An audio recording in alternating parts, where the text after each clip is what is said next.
डिगड़ी थाने जी हद जे ॻोठ हाजी सिद्दीक़ ख़ासकेली जी रहवासण नारी अमीरज़ादी ज़ाल अब्दुल सत्तार ख़ासकेली पंहिंजे घरवारे सां गॾु डिगड़ी थाणे ते पहुती, जिते नारी साहशन अॻियां धाईंदे चयो त अॼु आउं घर भर सां बनीअ ते गाह करे रही हुअसि त असांजे ई बिरादरी जे छोकिरे दिलशेर उते पहुची मूंसां ज़बरदस्ती ज़ना करण जी कोशिशि कई। मुंहिंजे रड़नि ते मुंहिंजो मुड़ुसु पहुतो जंहिं मूंखे जवाबदार खां छॾायो। एतिरे में जवाबदार जा ॿिया साथी पहुता जिन मुंहिंजे मुड़ुस खे मारकुट कई ऐं फरार थी विया।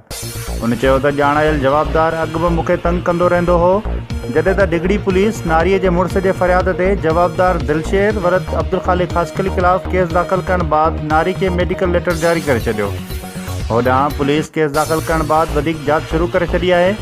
आख़िरी इतलाउनि ताईं का बि गिरफ़्तारी अमल में न अची सघी हुई।